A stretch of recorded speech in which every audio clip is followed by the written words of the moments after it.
Brazil is, on paper, one of the most powerful geographical facts on the planet. It is a country so large it occupies nearly half of an entire continent, larger than the contiguous United States, larger than Australia. Its territory contains more fresh water than almost any other country on Earth, and its soils in the right places are among the most productive in the world. Its forests help regulate the climate of the entire southern hemisphere. The problem is that when you look at Brazil from space at night, something is wrong. Something the daytime map with its confident and enormous green expanse completely fails to prepare you for. The nighttime image shows a country that is lit only at its edges, a thin, bright fringe of cities and towns clinging to the Atlantic coastline, while the vast interior, stretching thousands of kilometers westward toward Bolivia, Peru, and Colombia, sits in almost total darkness. That darkness is not the darkness of wilderness preserved by choice, but the darkness of a country that has never fully managed to inhabit itself. And the question this image demands is the same question geographers, historians, and economists have been asking about Brazil for 5 centuries. Why has a country this large and this resource-rich concentrated the overwhelming majority of its 215 million people into a coastal strip that represents only a fraction of its total territory, while the interior remains, by the standards of any comparable nation, almost entirely empty? The answer most people reach for is the Amazon. The Amazon is not wrong exactly. It covers an enormous portion of Brazil's northern and western interior, with a density of vegetation and a complexity of ecosystem that makes large-scale agricultural settlement genuinely difficult. Over centuries, it has resisted the kind of systematic colonization that transformed other parts of the Americas. But the Amazon is not the whole answer, and it is not even the beginning of the answer.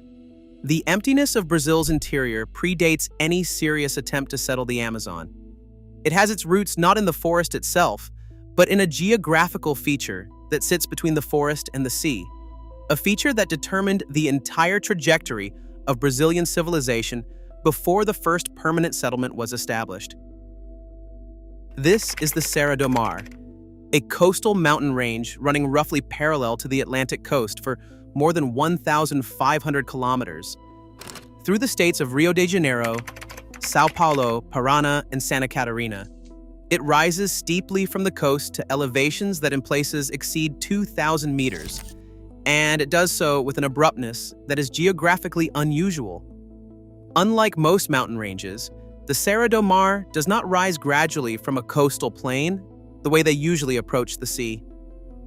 It rises almost directly from the shoreline, in some places within a few kilometers of the ocean, creating an escarpment so steep and so continuous that, for the first century of Portuguese colonization, it functioned as a nearly impassable wall.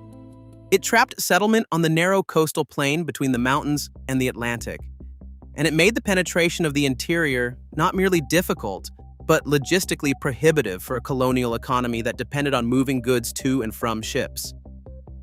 The consequences of this geographical trap for Brazilian history have been enormous, and they are still playing out today. The Portuguese colonial economy that established itself along the Brazilian coast in the 16th and 17th centuries was organized entirely around the Atlantic, oriented outward toward Europe, the slave trade, and the sugar and later coffee plantations that could be worked on the coastal lowlands and shipped directly from coastal ports. This coastal orientation was not just an economic preference, it was a geographical necessity imposed by the Serra do Mar. That meant the infrastructure of roads, ports, and cities that colonial Brazil built was designed to move goods from the interior to the coast and then across the ocean, not to connect the interior to itself or to develop the inland regions as places where people would permanently settle and build complex societies.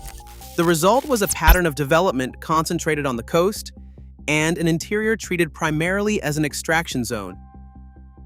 And the result was a pattern of development that concentrated economic activity and population density at the coast, while treating the interior as a resource extraction zone rather than a place to live. This pattern became self-reinforcing over generations as the coastal cities grew larger and more economically dynamic, while the interior remained thin and underdeveloped, creating the demographic asymmetry that the nighttime satellite image still shows today. But Brazil has not simply accepted this geographical verdict without resistance, and the most dramatic expression of that resistance is also one of the most extraordinary urban experiments of the 20th century. Because in 1960, Brazil did something that no other country had done in the modern era on the same scale. It built an entirely new capital city from scratch in the Cerrado savanna of the central interior.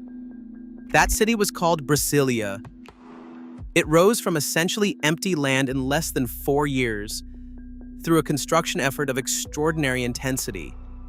It was designed by the architect Oscar Niemeyer and the urban planner Lucio Costa, in a modernist idiom so radical and so self-conscious that the city looked less like a capital and more like a declaration. It was a statement that Brazil intended to claim its interior and develop it, to move the center of gravity of the country away from the coastal fringe where colonial history had deposited it. The ambition behind Brasilia was not merely symbolic, it was strategic. The government of Juscelino Kubitschek understood that placing the seat of national power in the Cerrado would attract roads, investment, and population to regions the colonial geography had left behind, and would pull development westward with the same gravitational logic that had kept it coastal for 4 centuries. Brasilia did change Brazil in ways that are real and measurable. The highway network built to connect the new capital to the rest of the country opened up the Cerrado to agricultural development, and that development helped transform Brazil into one of the world's largest exporters of soybeans and beef. The population of the Federal District and the surrounding region has grown dramatically since 1960, and the idea of developing the interior has become a continuous thread of Brazilian policy in the decades since. But the change has been slower and less complete than the ambition of 1960 suggested. The Serra do Mar still stands between the coast and the interior. The Amazon still covers the north and west with a density that resists easy transformation. The economic gravity of Sao Paulo and Rio de Janeiro, those enormous coastal cities that accumulated 2 centuries of infrastructure and institutional complexity, continues to pull people and investment toward the coast with a force that no inland capital has fully managed to counteract.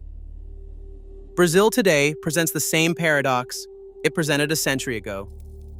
It is a country of continental scale that is simultaneously one of the most urbanized nations on Earth and one of the most demographically concentrated. The majority of its people are packed into a coastal zone that the Serra do Mar and the Atlantic defined 500 years ago. The construction of Brasilia altered that pattern, but it did not fundamentally transform it. By the standards of what Brazil's size and resources should theoretically support, the interior remains underpopulated and underdeveloped. It is a vast space the country knows is there and has repeatedly promised itself it will fill. Yet the geography keeps returning it to emptiness with a patience that outlasts every policy initiative aimed at changing it.